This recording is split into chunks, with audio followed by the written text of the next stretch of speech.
Nah, hari ini kita akan melanjutkan pembahasan firman Tuhan kita ya.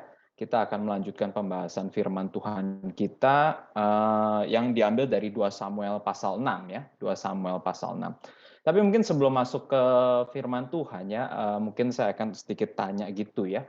Di antara kita, apakah kita pernah ada ya perasaannya atau waktu mengikut Tuhan gitu di dalam perjalanan kita mengikut Tuhan, kita rasanya senang sekali ya mengikut Tuhan, bersyukur, kayak begitu bersuka cita karena Tuhan sudah menyelamatkan kita, atau mungkin kita juga pernah merasakan takut ya, sangat-sangat takut, takut dihukum Tuhan, mungkin takut karena berdosa dan rasa bersalah kepada Tuhan. Ada nggak ya perasaan-perasaan seperti ini gitu ya?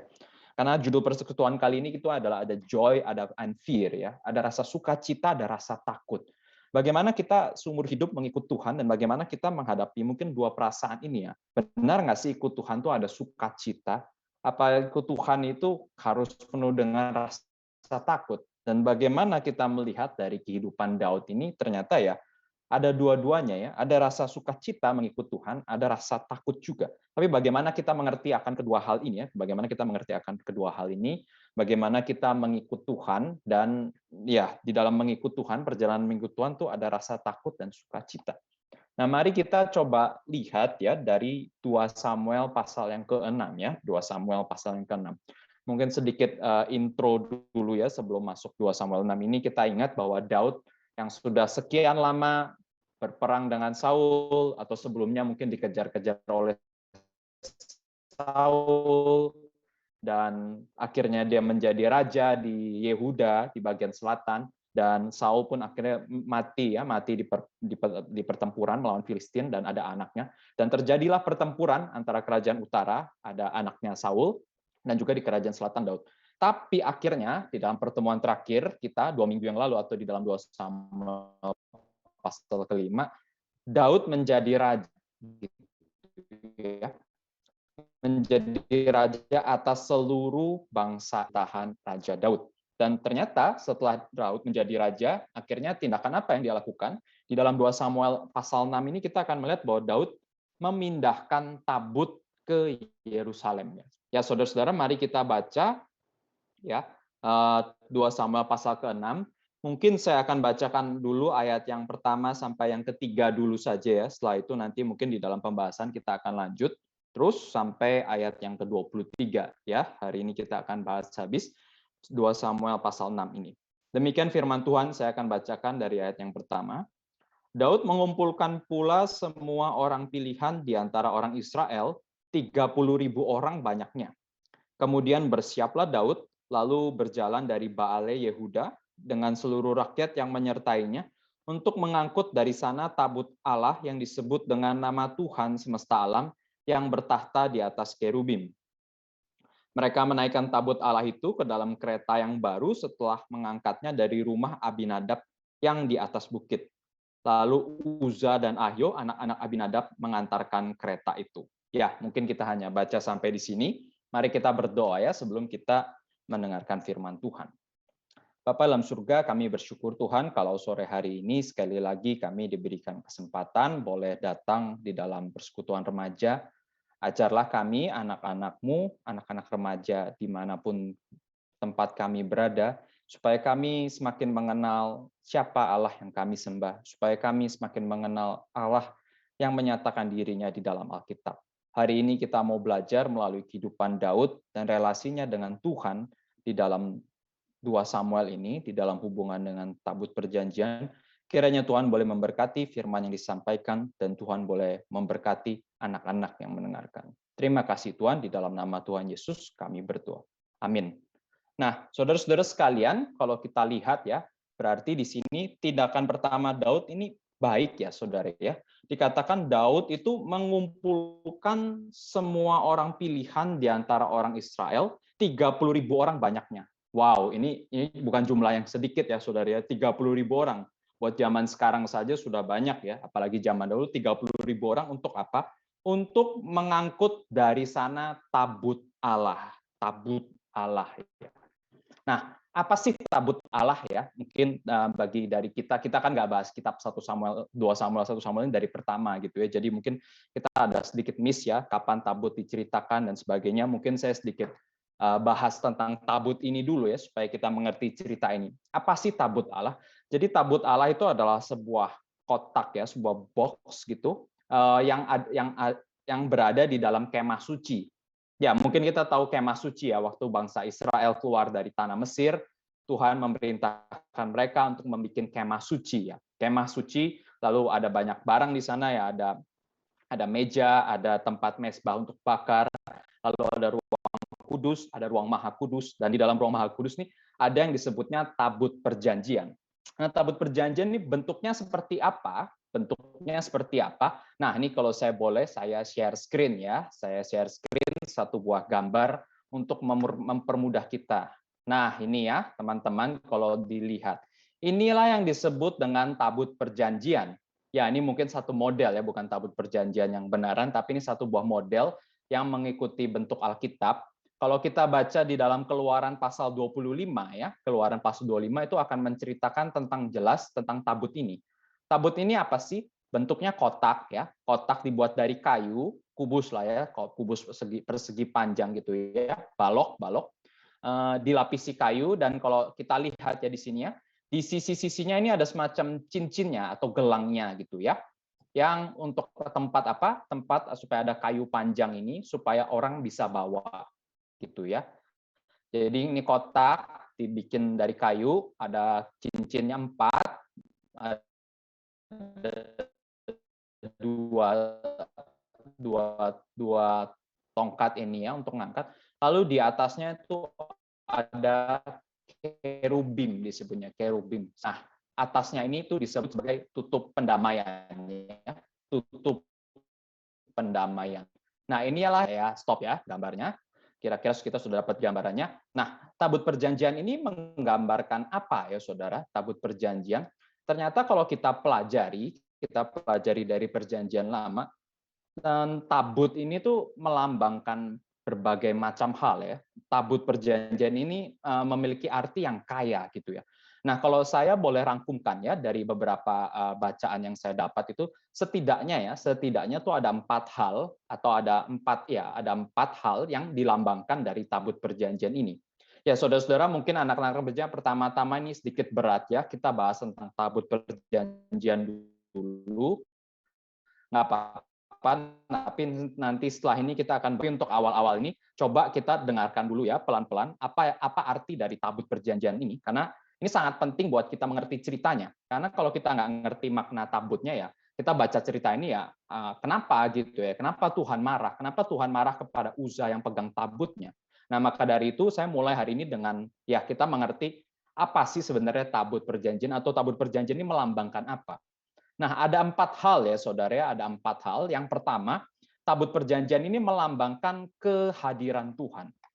Jadi yang pertama, tabut perjanjian ini melambangkan kehadiran Tuhan.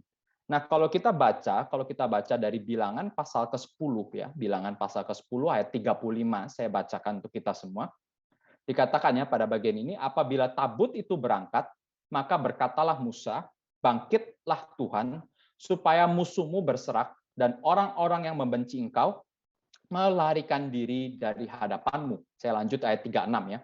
Dan apabila tabut itu berhenti, berkatalah ia, kembalilah Tuhan kepada umat Israel yang beribu-ribu laksa ini. Nah, saudara-saudara sekalian, jadi bangsa Israel pada waktu itu tuh kemana-mana ya, bawa tabut perjanjian ini gitu ya. Dan bahkan nanti kita tahu di dalam kitab 1 Samuel awal-awal, tabut perjanjian ini tuh dibawa bangsa Israel ketika mereka berperang.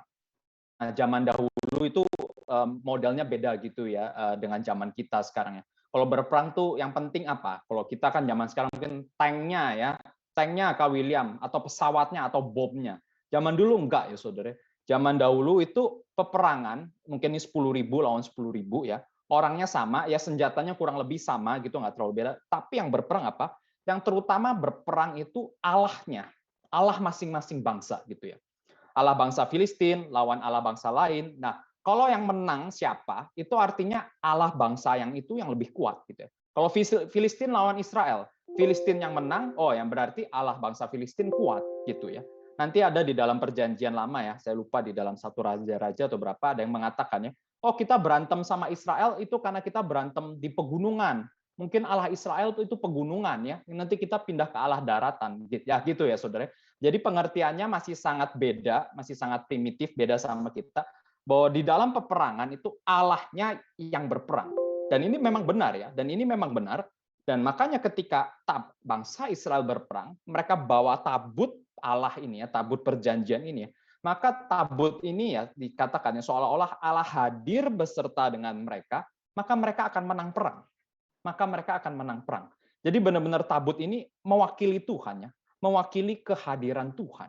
Ya ini yang pertama ya Saudara, bahwa tabut itu menggambarkan kehadiran Tuhan sendiri, walaupun bukan Tuhan ya, tapi dia melambangkan kehadiran Tuhan. Lalu makna yang kedua, tabut ini menggambarkan apa? Tabut ini menggambarkan wahyu Tuhan ya, wahyu Tuhan. Wahyu Tuhan maksudnya apa? Bahwa di dalam tabut ini kita tahu di dalam box tadi ya, kotak yang saya share itu isinya ada apa?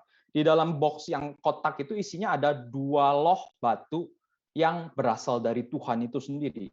Yang dikatakan bahwa tangan Tuhan sendiri yang menuliskan 2 loh batu yang isinya apa? Hukum Taurat ya. Hukum Taurat. 10 hukum Allah. Ya, jangan padamu Allah lain di hadapanku dan sebagainya. Itu ditaruh di dalam situ gitu ya. Jadi ini melambangkan wahyu Tuhan.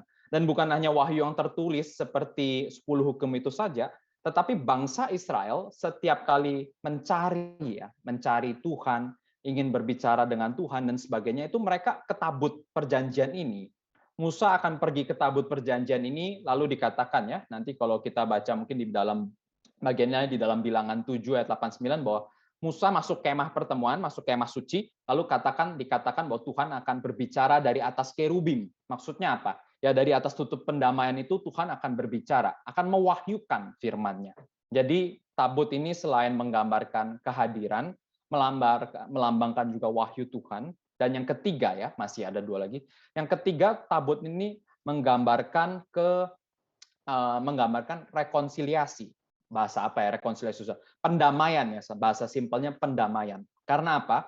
Karena bangsa Israel setiap kali mempersembahkan korban atau secara khusus di dalam hari raya ya, hari raya pendamaian, mereka kan biasa mempersembahkan korban ya, teman-temannya, korban kambing, domba, lembu.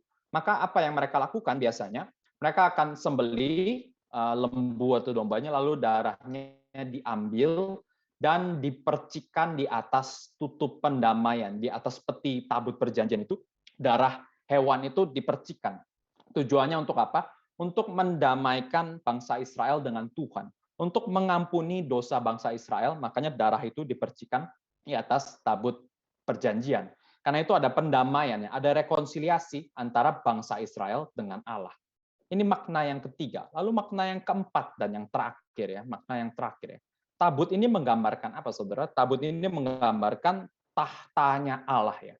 Atau bahkan di dalam bahasa lain seringkali disebut tabut itu tuh seperti tempat tumpuan kakinya Allah gitu ya.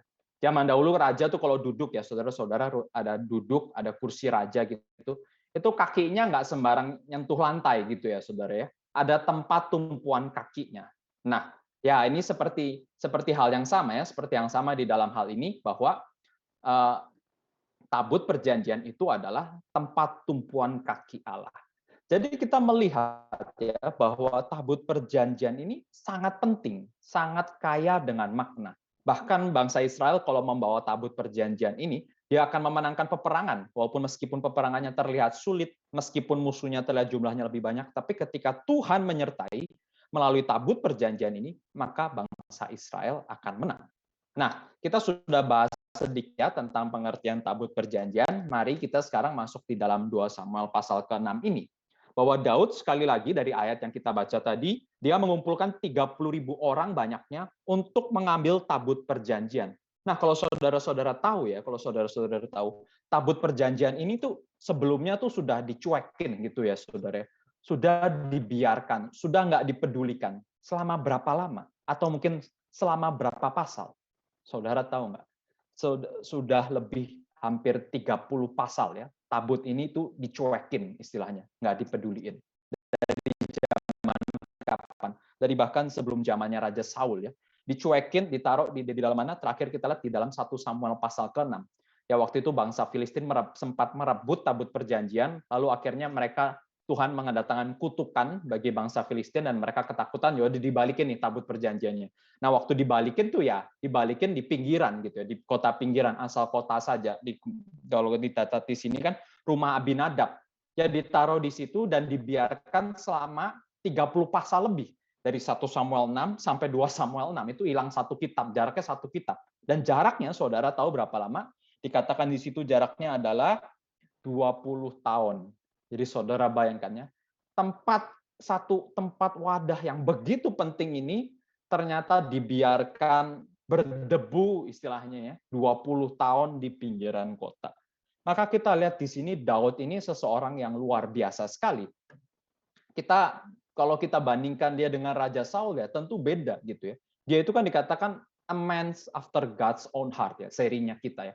Orang yang paling mengerti hati Tuhan. Dan bahkan setelah dia menjadi raja itu dia ada apa ya saudara? Kepekaan gitu ya. Dia tahu Tuhan itu paling penting. Tuhan itu paling utama. Dan kehadiran Tuhan dari mana? Ya dari tabut perjanjian ini yang telah menyertai bangsa Israel selama ratusan tahun dari zaman dia pembuangan di Mesir sampai sekarang mereka ada kerajaan. Tapi kok tabut Tuhan bisa taruh di pinggiran? Ini nggak masuk akal. Tabut harus ada di sentral, di kota. Harus ada, ya seperti mungkin di Jakarta tuh ada lambangnya Monas gitu. Nggak boleh ditaruh di pinggiran. Harus ada lambang terpenting itu harus ada di ibu kota. Demikian yang Daud lakukannya. Dia pengen membawa tabut ini ke dalam apa saudara? Ke dalam kotanya dia. Kotanya Daud. Nah, saudara-saudara sekalian, maka di sini kita melihat satu hal yang sangat baik sekali tindakan Daud di sini ya. Banyak para komentator juga memuji di dalam hal ini. Daud itu tidak melupakan tradisi lama. Daud itu mengambil tabut perjanjian itu lambang yang mempersatukan seluruh Israel. Sebelumnya sekarang kan terpisah ya. Masih ada sisa-sisa bekas antara Daud dan Saul. Mereka tidak cocok dan sebagainya. Makanya Daud sekarang dia bawa tabut ini yang melambangkan ya ini dulu bersatu di bawah tabut. Ya biarkan sekarang juga bersatu di bawah tabut perjanjian ini. Satu tindakan yang baik, satu motivasi yang baik, satu usaha yang luar biasa, bahkan bawa 30.000 orang. Ya itu kan sangat banyak, luar biasa. Tetapi saudara, apakah nantinya akan berjalan lancar gitu ya? Apakah tindakan Daud yang ini yang berusaha ingin membawa tabut, yang niatnya baik, motivasinya baik, apakah nanti hasilnya berjalan lancar? Sayang sekali ternyata tidak ya. Ternyata tidak semudah itu. Mari kita baca bagian berikutnya. Kita sudah baca tentang tabut perjanjian, mari kita baca bagian yang pertama di sini. Ini saya memberikan judul bagian tentang fear ya, fear tentang ketakutan ya, tentang sukacita yang salah yang berujung kepada apa? Kepada fear, kepada takut kepada Tuhan. Mari kita baca, saya akan bacakan lagi dari ayatnya yang ketiga sampai ayatnya yang ke-11 ya. Mereka menaikkan tabut Allah itu ke dalam kereta yang baru setelah mengangkatnya dari rumah Abinadab yang di atas bukit. Lalu Uza dan Ahio, anak-anak Abinadab, mengantarkan kereta itu. Uza berjalan di samping tabut Allah itu, sedang Ahio berjalan di depan tabut itu. Daud dan seluruh kaum Israel menari-nari di hadapan Tuhan dengan sekuat tenaga, diiringi nyanyian kecapi, gambus, rebana, kelentung, dan ceracap. Ketika mereka sampai ke tempat pengirikan Nakon, maka Uza mengulurkan tangannya kepada tabut Allah itu, lalu memegangnya karena lembu-lembu yang mengangkut kereta itu tergelincir. Maka bangkitlah murka Tuhan terhadap Uza, lalu Allah membunuh dia di sana karena keteledorannya itu. Ia mati di sana dekat tabut Allah itu, dan Daud menjadi marah karena Tuhan telah menyambar Uza demikian hebatnya. Maka tempat itu disebut orang Peres Uza sampai sekarang. Pada waktu itu Daud menjadi takut kepada Tuhan, lalu katanya, bagaimana tabut Tuhan itu dapat sampai kepadaku? Sebab itu Daud tidak mau memindahkan tabut Tuhan itu ke tempatnya, ke kota Daud, tetapi Daud menyimpannya dan membawanya ke rumah Obed Edom orang Gad itu. 3 bulan lamanya tabut Tuhan itu tinggal di rumah Obed Edom orang Gad itu, dan Tuhan memberkati Obed Edom dan seisi rumahnya. Sampai sini pembacaan firman Tuhan. Nah, kita coba bayangkan ya, saudara, kita coba bayangkan peristiwa ini lagi terjadi gitu ya, saudara, di zaman kita. Mungkin kita sedang ikut arak-arak yang ramai itu, 30.000 orang. Bayangkan ya, saudara, 30.000 orang. Saya tuh bayangkannya seperti kalau ada masa demo di Monas gitu ya. Ribuan orang gitu sampai banyak. Bayangkan seperti itu ya. Lagi demo, lagi rame, dan suasananya bahagia, bahagia karena ada yang menari-nari, ada yang menyanyi, ada yang bawa alat musik. 30.000 orang datang, mereka mau menyambut tabut perjanjian yang jaraknya lumayan jauh ya, kira-kira 14 kilo, mereka jalan kaki di situ. Tetapi di tengah-tengah pesta yang ramai itu, saudara, di tengah-tengah keramaian hiruk pikuk suasana yang luar biasa itu, apa yang terjadi? Tiba-tiba ada bunyi mungkin seperti ini ya, saudara. Jerbak gitu ya, jatuh. Ada sesuatu benda yang jatuh, lalu orang mulai lihat-lihat gitu ya. Kenapa ini? Apa yang terjadi? Ternyata di situ ya ada tabut perjanjian yang mungkin sudah hampir jatuh, lalu tiba-tiba yang paling utama ada seseorang yang jatuh di sana dan sudah tidak bernafas. Saudara-saudara, kira-kira bayangkan yang terjadi kalau kita ada di situ, apa yang terjadi ya, saudara ya. Tapi please jangan dibayangkan seperti zaman sekarang ya. Mungkin kalau lihat gitu tuh kita ngapain ngerubunin, keluarin handphone ya, saudara. TikTokan, video dan sebagainya, enggak ya, zaman dulu enggak ada seperti itu ya. Tapi saudara bayangkan kalau ada di tengah-tengah peristiwa seperti itu dan lihat ada orang yang meninggal gitu ya. Kira-kira apa saudara? Histeris sekali ya. Takut, ketakutan. Kenapa kok begini ya? Ini ketika kamu dengar cerita ini ya, apa ada rasa keganggu gitu ya? Kok Tuhan seperti ini ya sih? Kok Uza kan maksudnya baik ya?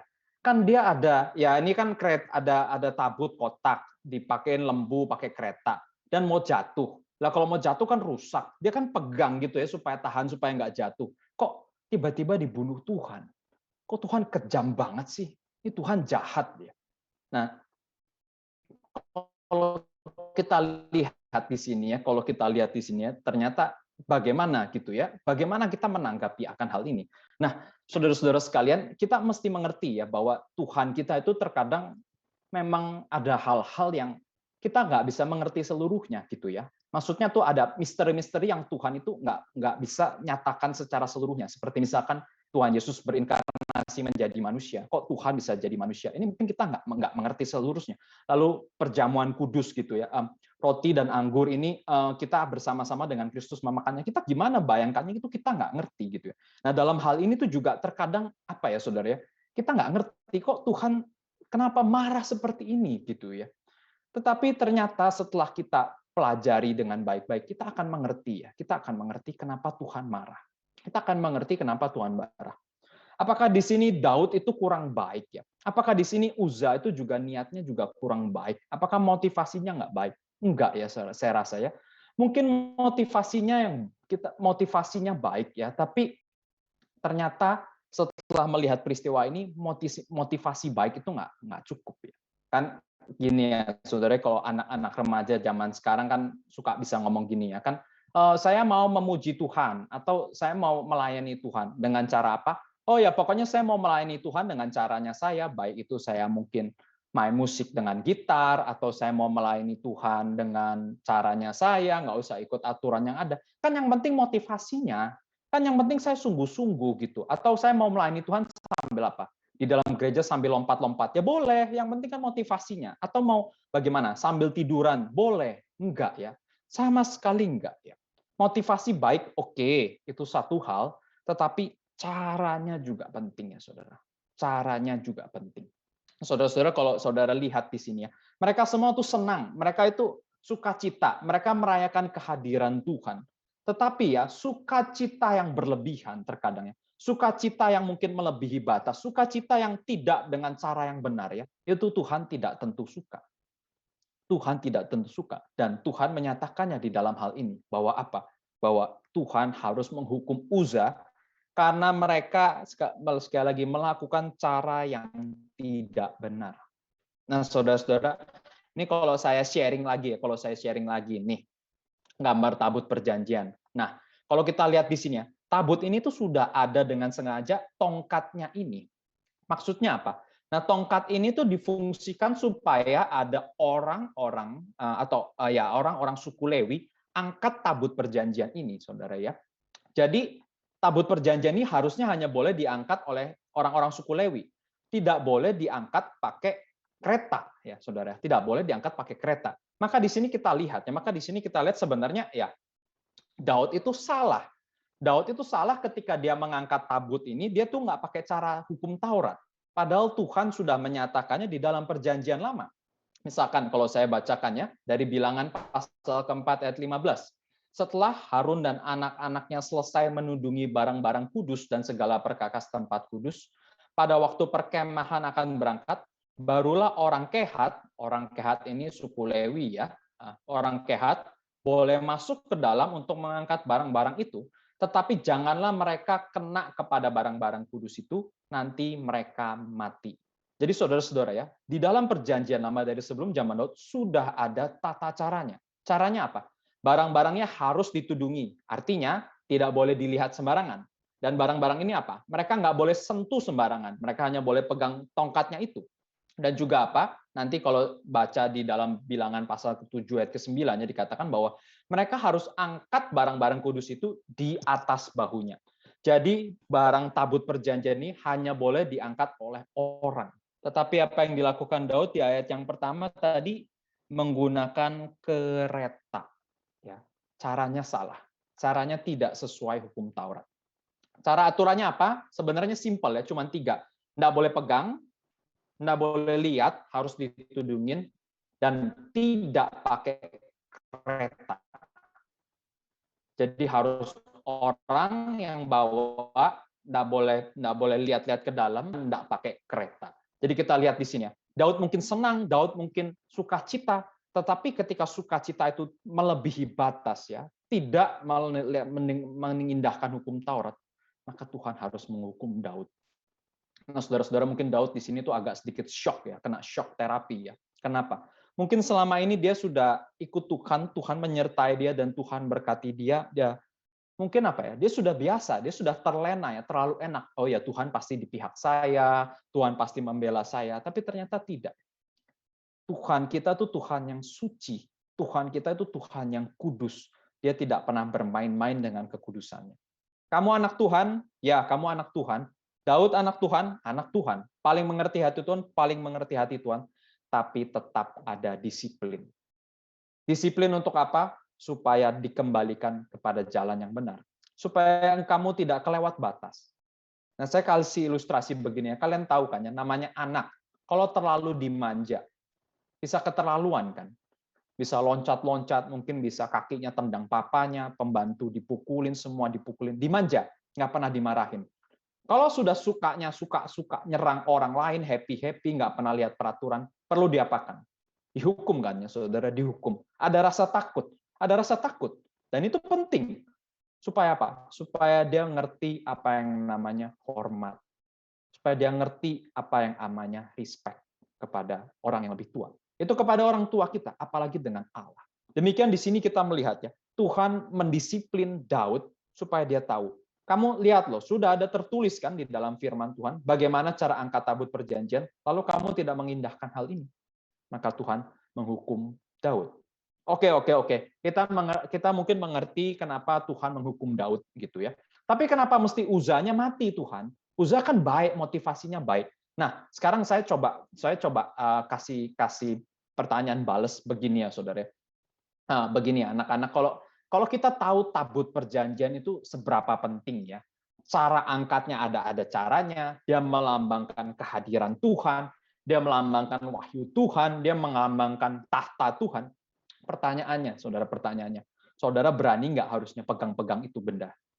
Misalkan saya kasih contohnya, ada benda Gucci atau TV yang papa kamu sayang sekali gitu ya, sampai dilapin setiap hari, atau mobil dilapin setiap hari, sampai papa bilang kamu jangan sembarangan pegang, ini benda penting. Kamu berani nggak macam-macam pegang benda itu? Enggak kan ya? Nah sekarang kalau misalkan saya di posisi Uza ya, saya tahu ini tabut Allah, ini tabut perjanjian Allah. Apakah saya berani sembarangan pegang? Mungkin berada di dekatnya pun gentar gitu saya. Tapi kenapa kalau kita lihat di sini, kok Uza berani pegang ya saudara ya? Ya mungkin di dalam hati ya saudara kita percaya, mungkin Uza tuh apa ya, pikir apa ya? Ya ini ya ini mungkin kotak-kotak aja kali ya. Apa sih ini? Ini sudah 20 tahun tabut itu enggak ada, mereka sudah perang nggak bawa tabut itu, mungkin mereka sudah lupa, ya ini kotak-kotak apa sih? Apa salahnya? Oh ya mau jatuh, aku pegang aja gitu. Ya mungkin dia sudah meremehkan ya. Mungkin dia pikir apa? Oh ya saya kira, oh ya tuh saya kira Tuhan itu baik. Saya kira Tuhan itu murah hati. Nah, saudara-saudara sekalian, ini seringkali yang apa yang kita pikirkan. Saya kira Tuhan itu seperti itu. Itu terkadang belum tentu benar. Kita mesti kembali lagi ke dalam Alkitab. Kita sekali lagi terus mesti mengkoreksi diri kita. Kita nggak bisa terus terlena ya. Tuhan itu baik, Tuhan itu kasih, Tuhan itu murah hati. Kalau kita terus-terusan dicekok seperti itu, saudara ya, saudara akan rusak. Saudara nggak mengerti menghargai kesucian Tuhan. Saudara nggak bisa takut respect sama Tuhan. Maka dari itu di sini kita lihat Tuhan terkadang ya harus melakukan sesuatu yang mencengangkan.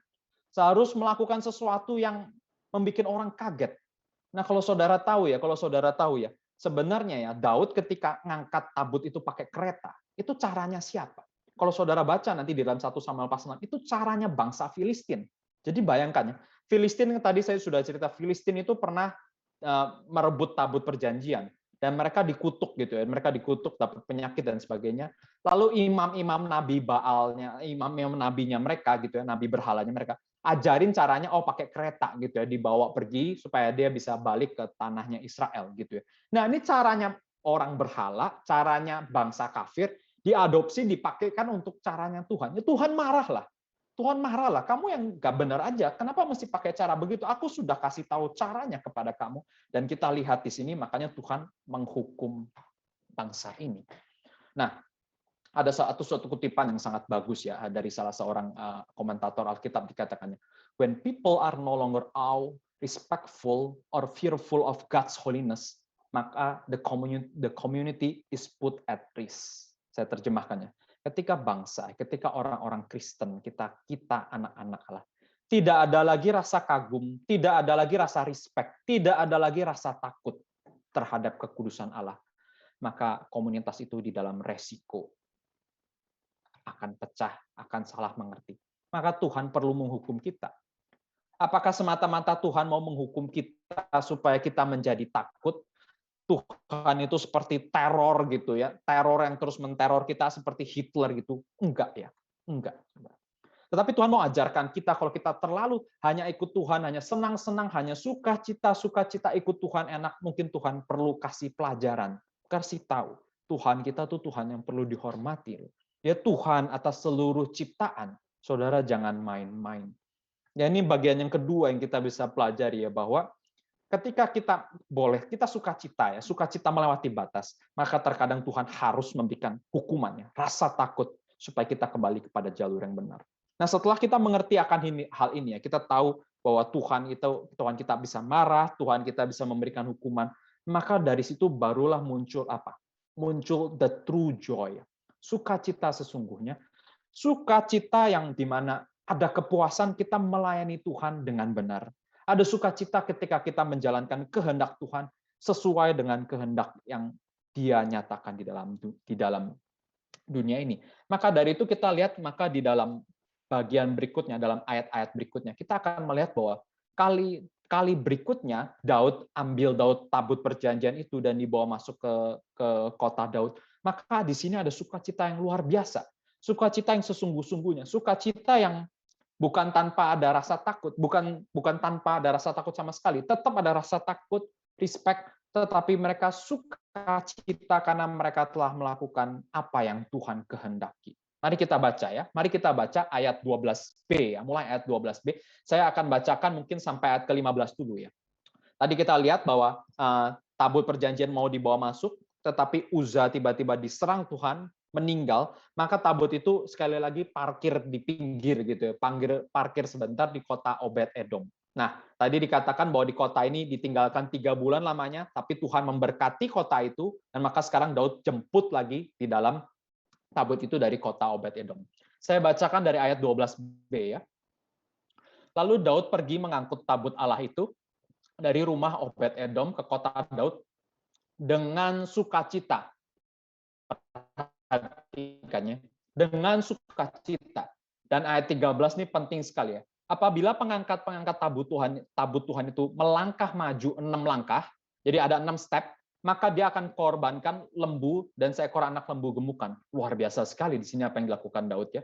Dan kemudian apa yang Daud lakukan lagi? Daud menari-nari di hadapan Tuhan dengan sekuat tenaga.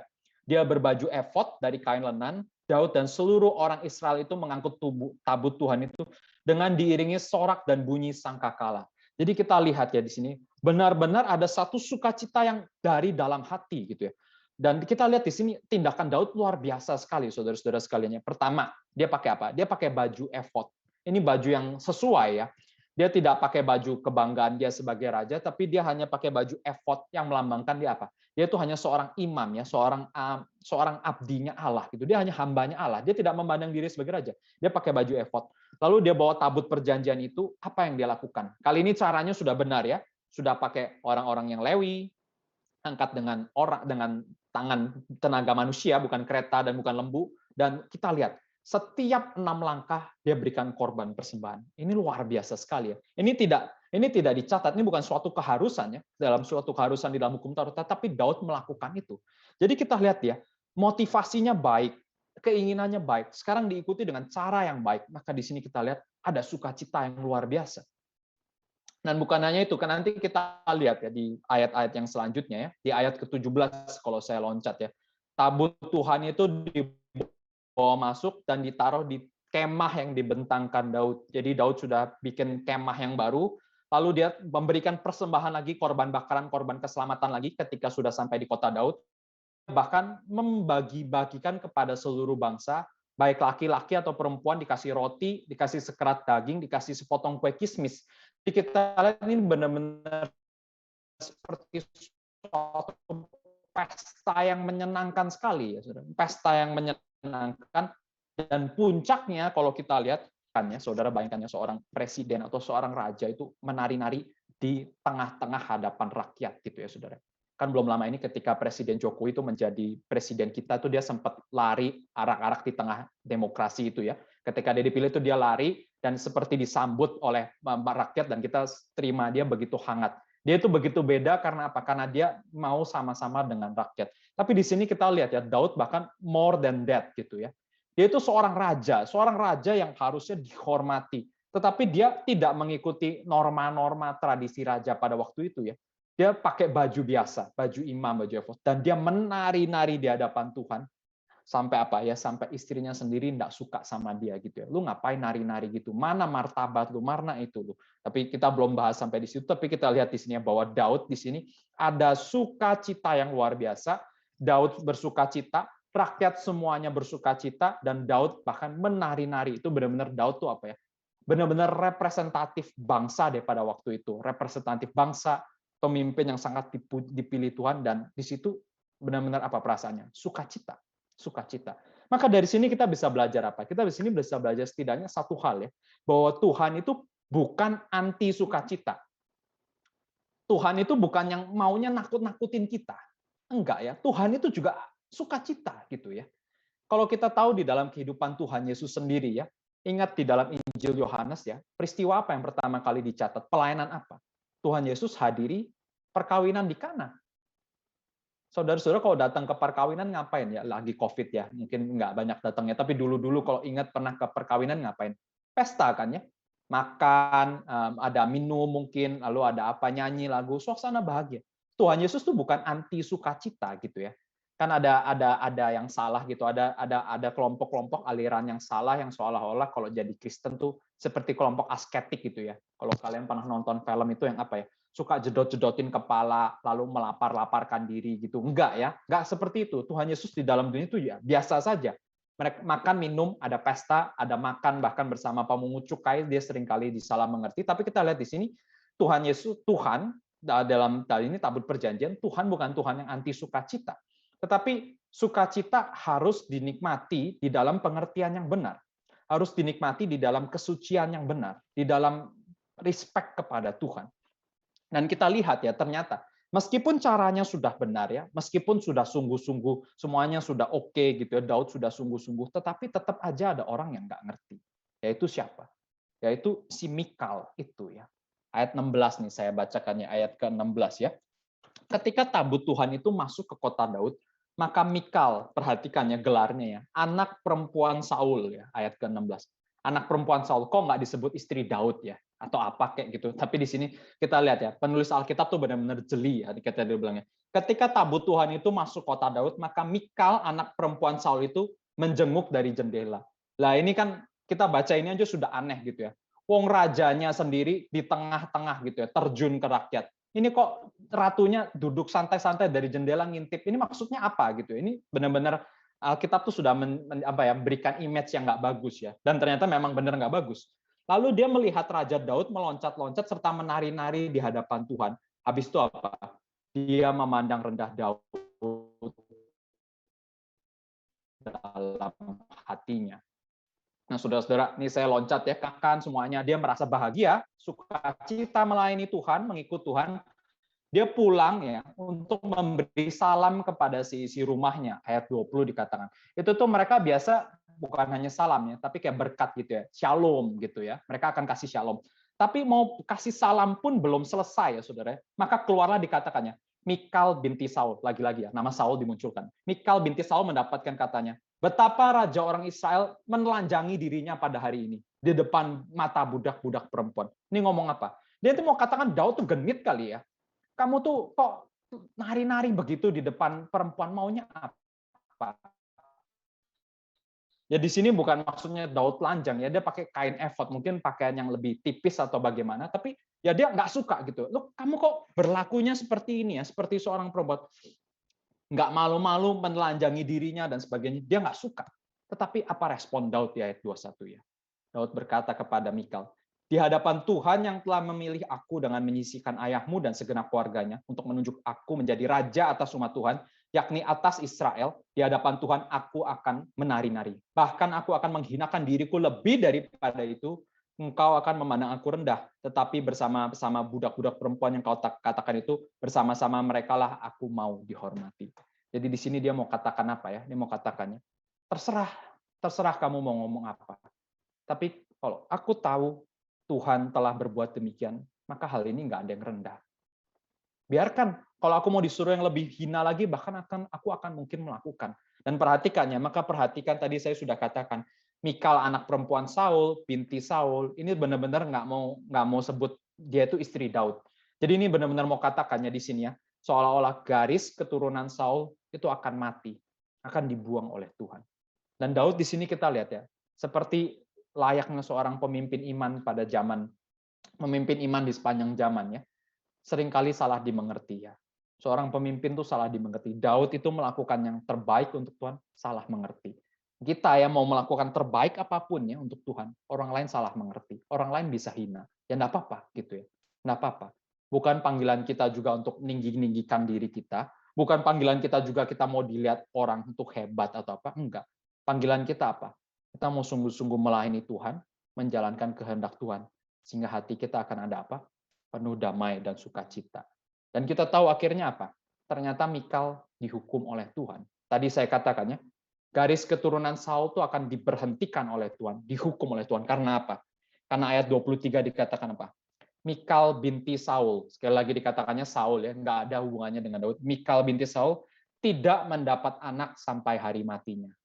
Nah, saudara-saudara, ini bukan masalah mandul biasa ya. Di dalam perjanjian lama, kalau seseorang itu nggak dapat anak, itu mereka mengertinya apa? Ini hukuman Tuhan. Ini hukuman Tuhan. Dan memang benar, banyak kasus seperti itu. Mereka tuh seperti dikutuk oleh Tuhan. Tapi kita lihat justru, yang mandul-mandul, istrinya Abraham, istrinya Ishak, ternyata Tuhan berkati luar biasa, sudah tua pun mereka bisa menghasilkan buah. Tapi yang ini, yang mungkin masih muda, belum terlalu tua, Tuhan berhentikan. Tidak bisa menghasilkan anak. Maka ini apa artinya? Ini curse, ini kutukan Tuhan. Bagi orang-orang yang menghina kesucian Tuhan, kekudusan Tuhan, orang-orang yang menghina orang yang sungguh-sungguh di hadapan Tuhan, maka Tuhan akan hukum mereka. Tidak bisa diam-diam. Uza, Mikal, dua-duanya kena hal yang sama. Jadi setelah saya akan mengakhiri seluruh firman pada harinya. Jadi setelah kita pelajari tentang tabut perjanjian ini, apa yang kita bisa pelajari, Kak William? Ya kan tabut perjanjian itu kan di masa lalu, perjanjian lama dan sebagainya. Lalu kita zaman sekarang bagaimana? Nah, saudara-saudara, anak-anak tahukah bahwa di dalam Perjanjian Baru, ada yang menggenapi tabut perjanjian itu. Ada yang menggenapi tabut perjanjian itu dan bahkan lebih lagi. Nah, makanya tadi di awal Kak William ceritakan tuh ada 4 makna tabut perjanjian. Kita ulangi sekali lagi. Yang pertama, mewakili kehadiran Allah, wahyu Allah, ada rekonsiliasi, dan juga ada tahta Allah. Kalian bayangkan ya, 4 hal ini digenapi di dalam apa? Di dalam Kristus Yesus. Tuhan Yesus, dia bukan hanya saja mewakili kehadiran Allah, dia itu anak Allah sendiri yang turun ke dalam dunia. Wahyu Allah, Tuhan Yesus itu apa? Tuhan Yesus sang firman. Kalau di dalam 3 jabatan Kristus, Kristus adalah sang nabi. Dia yang menyampaikan firman langsung dari Bapaknya. Dia adalah sang firman itu sendiri. Rekonsiliasi itu menunjukkan apa? Bahwa Kristus adalah sang imam. Dia sendiri yang menjadi korban. Kalau zaman dahulu tabut perjanjian hanya darah lembu yang tiap tahun dicurahkan, tapi nggak pernah habis-habis, artinya dosa nggak pernah selesai-selesai. Tetapi di dalam perjanjian baru, tidak ada lagi darah di tabut perjanjian, tidak ada lagi tabut perjanjiannya. Karena apa? Karena persembahan yang paling ultimat, yang paling lengkap, itu adalah Kristus di atas kayu salib. Dia mencurahkan darahnya. Dan dia sebagai imam besar, dia sendiri yang membawa darahnya, mempersembahkan. Dialah sang imam itu. Dan yang terakhir, tahta Tuhan. Tahta Tuhan melambangkan apa? Bahwa Kristus adalah raja. Tahta. Dia adalah raja yang akan memerintah seluruh dunia ini.